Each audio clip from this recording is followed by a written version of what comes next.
Hello everyone, I'm Hone, and it's Friday, so that means it is time for another MTG Top 10.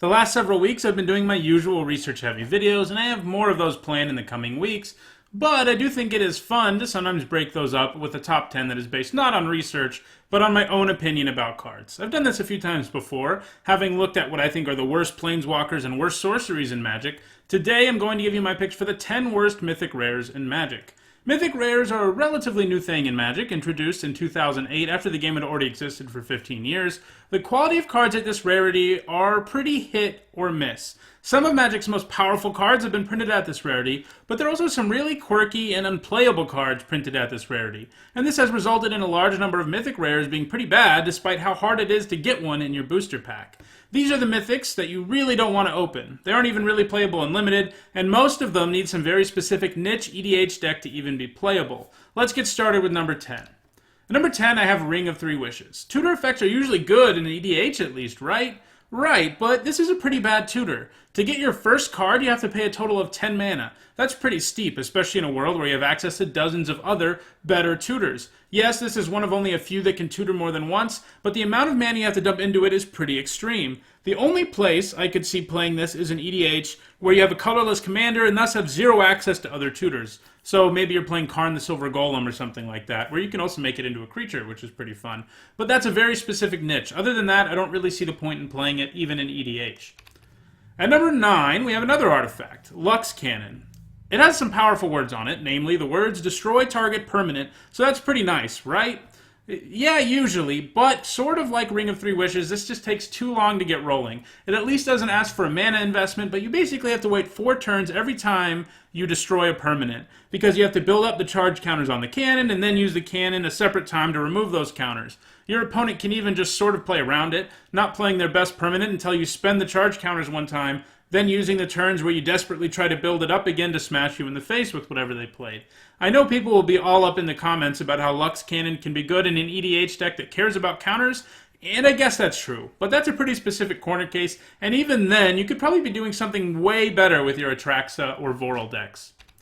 At number 8, we have yet another artifact, and another one with some powerful words on it. This time it's Ugin Nexus, and it says, take an extra turn on it. Those are some of the most powerful words in Magic. One of the cards in the Power 9 has those words. However, the problem is the hoops that Ugin's Nexus makes you jump through. You have to get it into the graveyard somehow to take that extra turn. Until then, it is a 5-mana artifact that basically does nothing. Yes, it can stop your opponent from having extra turns, but that isn't going to come up very often. There is a deck in Modern that is built around taking extra turns, but Ugin's Nexus still doesn't see any play at all. It's just too slow at combating extra turns or at taking extra turns to see play anywhere.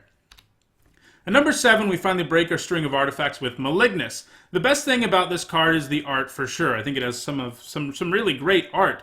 However, this is the kind of card that might get a new player excited despite being terrible, since you can play it on turn 5 as a 10-10, and that sounds pretty good. The problem, though, is that's the best case scenario, and your opponent won't often have 20 life, and the more Malignus or anything else hits the opponent, it shrinks. Its power and toughness continue to change as your opponent's life total changes. The fact that damage can't be prevented from it isn't very relevant either.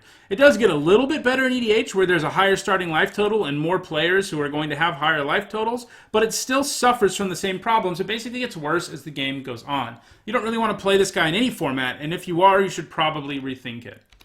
At number 6, I have Descent into Madness. This thing is really bad. I guess you already know that, because this is a list on bad Mythic rares, but man, Descent seems like kind of a cool effect at first, in that you just nuke the whole board and stuff, and that's sort of true to a point.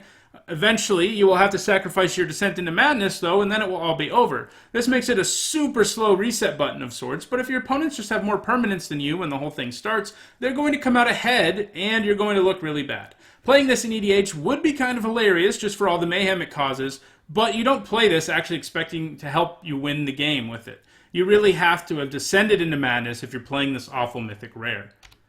At number 5, I have Mind's Dilation. At 7 mana, this has to do something pretty sweet to be worth playing, and it just doesn't. It might seem like it does something pretty sweet, and I will concede that sometimes it even will do something sweet, but there's too much left to chance with this card to make it worth playing. First, your opponent has to be in a position where they're behind you already, and have to cast spells every turn. If they're not, they probably aren't going to have to keep casting spells to kill you, especially because you just tapped out for a 7-mana enchantment.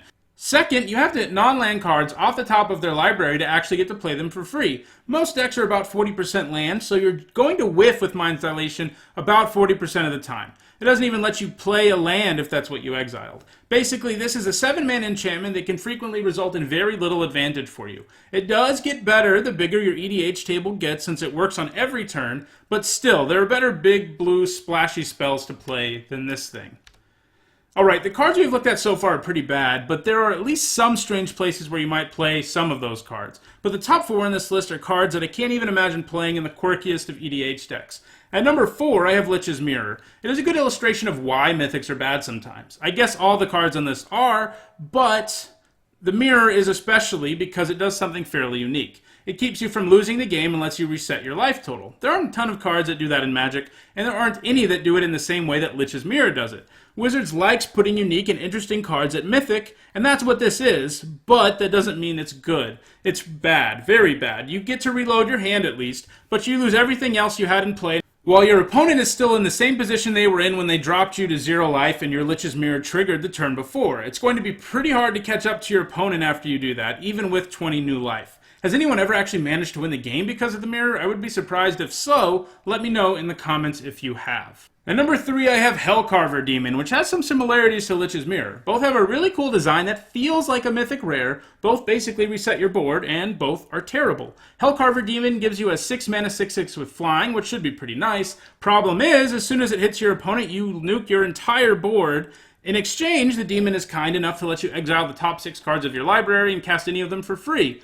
But it is very unlikely that those 6 cards are going to allow you to rebuild your board enough. Hellcarver Demon can be pretty sweet if you manage to keep him in play and hit your opponent a few times. It will be pretty hard for your opponent to stop that. But the fact is that if they just kill the demon, you're pretty much done. The demon basically lost you the game. And even if you do hit them with the demon a few times, you have to hit the right cards off of your library. This is just too much left to chance here, so it is best just to pass on it. At number 2 is Eternity Vessel. This thing is terrible. It's another card that can trick new players, I think, between the shiny new Mythic rarity and what it can do in a best case scenario. Ideally, you play this card when you have a high life total. Problem is, it costs 6 mana, so doing that is by no means a guarantee. You also have to keep hitting land drops to get back to that life total. But there are a lot of bad feelings to be had when you play this thing when you only have 6 or 8 life. It just isn't going to do anything, really, and your opponent is probably going to have an even easier time running you over because you just played a 6-mana do-nothing artifact. It isn't the worst Mythic rare ever. Oh no, the card at number 1 is worse by a wide margin, I think, and that is Archangel's Light. Man, is this is, I just don't even know what word to use to describe how terrible this is. It is one of the worst cards in Magic. Probably should have made my list of worst sorceries, actually.